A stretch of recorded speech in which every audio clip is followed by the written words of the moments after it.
The return of Turgut Bey to Kurulis Usman. The wind howled across the valleys of Anatolia, carrying with it whispers of old warriors.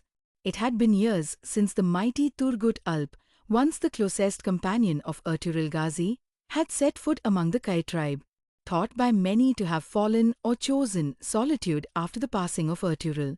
Turgut had in fact ventured far into the wild frontiers to defend the forgotten Turkmen beyliks and raise a generation of warriors true to the cause of justice.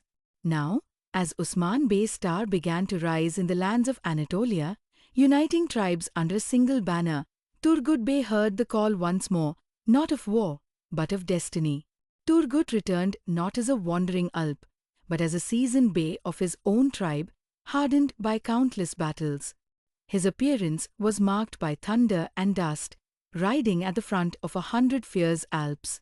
Bearing the axe that had once struck fear into Byzantines and Mongols alike, Usman Bey met him with honor and open arms.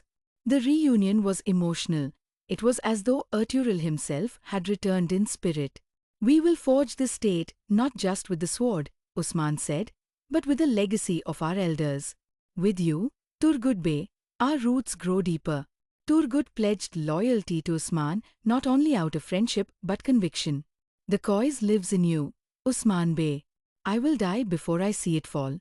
From that day on, Turgut Bey became one of Usman's most trusted commanders, leading vital campaigns against Byzantine fortresses, expanding the borders of the nascent Ottoman Principality. His strategies were brutal yet brilliant, and his legendary axe split shields and skulls with equal force.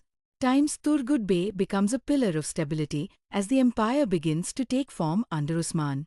Times he mentors younger warriors like Orhan, Usman's son, and becomes a symbol of the old generation's wisdom guiding the new.